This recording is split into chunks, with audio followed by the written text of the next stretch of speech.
students, I welcome you all to my YouTube channel Akifa's Commerce Classes. So in the previous session we studied about the important theory questions in accounts part 1. So in today's session we'll start with the part 2. So let's begin. The first question is from the following information of XYZ Limited for the year ended 31st March 20. Calculate the amount that will be shown in the note to accounts on changes in inventory of finished goods, work in progress and stock in trade. So here what we are asked to prepare, we are asked to prepare the changes in inventory of finished goods, work in progress and stock in trade. So here we are given the opening inventory and the closing inventory of finished goods, work in progress and stock in trade. So let's see how we are supposed to record it. So first we start with finished goods. The opening inventory is given 5 lakhs. So you have to write 5 lakhs here. The closing inventory is 5,50,000. So it means less 5,50,000. So 5 lakhs minus 5,50,000. So the answer will be negative 50,000. Similarly, we do it for work in progress. Opening is 4,50,000. Closing is 4,25,000. So here the balance is positive 25,000. Why? Because sign of the greater number. Here the greater number is 4,50,000 and the smaller number is 4,25,000. Therefore, here it comes only 25,000. Next we have stock in trade 6 lakh minus 6,50,000. Sorry, here it should be 6,50,000. Alright. So 6,50,000 minus 6 lakhs. So this gives us 50,000.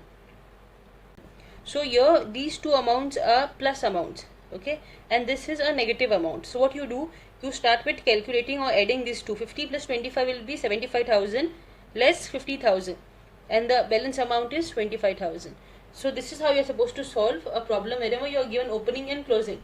So opening minus closing. If your closing is more than your opening, like in this example, then you have to put the amount in bracket and subtract from these two. Alright.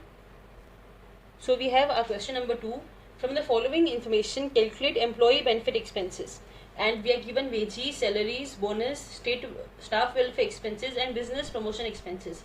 So we know that under employee benefit expenses, we record all those expenses that are pertaining to the benefits of the employee. It means something that we are doing for the benefit of the employee. All those expenses are recorded under employee benefit expense. So from the above items that are given to us, wages, salary, bonus and staff welfare expenses come under employee benefit expense. And business promotion expense, it does not come under employee benefit expense. So what you have to do, you have to add the four amounts 1, 2, 3 and 4. And the amount you will get is 14,25,000. So this part is very important. You have to add this up. If in an exam you get a question like this, and if you just mention the items that come under employee benefit expense, but if you do not add it, then you may lose your marks. Therefore, just add all the items that are written. Next we have mention any 5 items that come under finance cost. So we know what is a finance cost and which items come under finance cost. So first is interest paid on borrowing, interest paid on term loan to bank, interest paid on public deposit, interest on issue of debentures, written off, bank charges and so on. So usually all the interest and the bank charges, it comes under finance cost.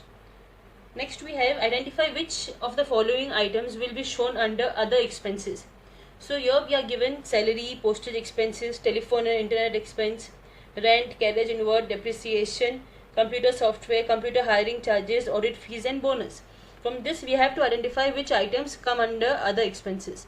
So first is salary. Salary will not come as it comes under employee benefit expense. Postage expense will come under other expenses. Telephone expense will come under other expenses. Rent for warehouse will come. Carriage inward will come. Depreciation on computer will not come. Computer software amortized will also not come. Computer hiring charges will come under other expenses. Audit fee will come and bonus will not come because bonus again comes under employee benefit. So here to save time, I have just marked 2, 3, 4, 5, 8 and 9. So here the answer is postage, then third telephone, then fourth is rent expenses, fifth is carriage inward, 8 is computer hiring charges and 9th is audit fee. Let's move on to question number 5. Under which head will the following item be shown? So first is sales of good. So this is a question on profit and loss account. So where do we record sales? It comes under the major head revenue from operation. Second is revenue from service rendered. So sale or service, it comes under revenue from operation. Next is interest earned. It means we have earned an interest, an income to us. Therefore we record it under other income. Fourth is profit on sale of asset. It is again an income. It comes under other income. Then purchase of stock, it comes under purchases. Salary and wages comes under employee benefit expense. Interest paid to bank, any interest that is being paid by the company comes under finance cost.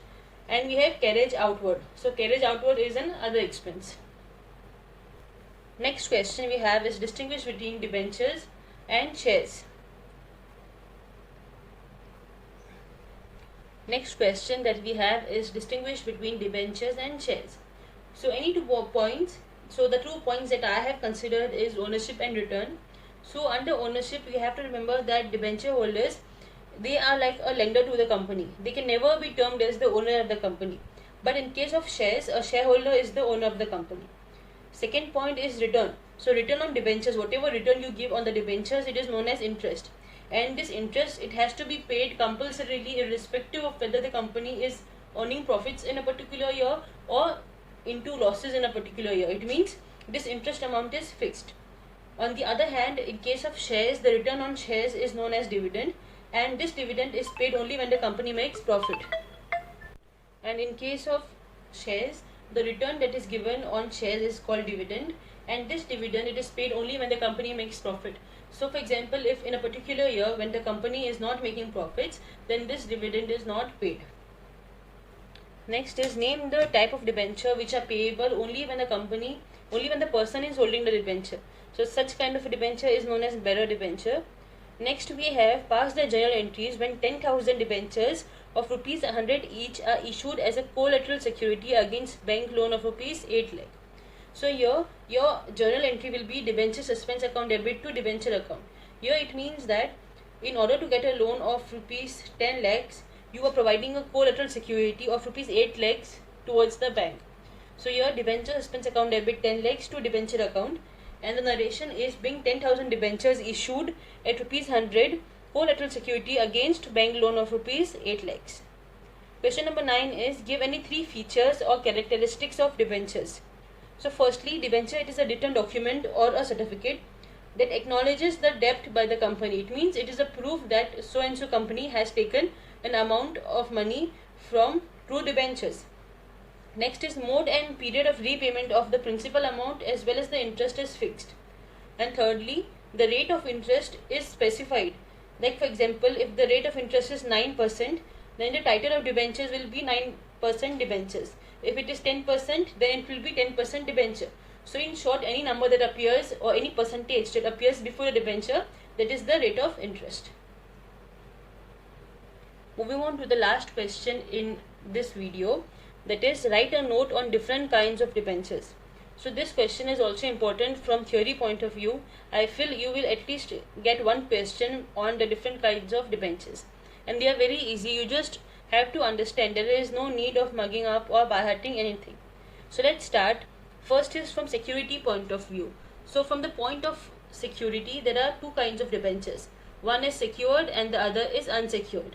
So secured debentures are those debentures which are secured by a fixed charge or a floating charge on the assets of the company. And unsecured debentures are those which are not secured. So secured debentures are the ones which are secured, and unsecured are the ones which are not secured. Next we have redeemable point of view. Redeemable debentures are those debentures that are payable by the company at the end of a specific period during the existence of the company. It means the company is still running and still the debentures can be repaid. And in case of irredeemable debentures, these debentures are not repayable during the lifetime of the company. It means this debenture will be paid only when the company is shut down. Next is from record point of view. First is registered and second is bearer. So debentures that are registered in the company's record in the name of the holder are known as registered debenture. Similarly, in the case of bearer debentures, the debentures that are not registered in the record of the company in the name of the holder come under bearer debentures. So this was all for today's session. So in today's session we discussed 10 questions on theory, and I hope that you understood what kind of questions may appear in the exams or how you are supposed to solve a particular question if it comes in the paper. I hope that you all understood everything that I have explained in this session. If there are any queries or any doubts, then please ask me through the comment section. Also, if you liked my today's session, then please like, share and subscribe to my channel. Thank you.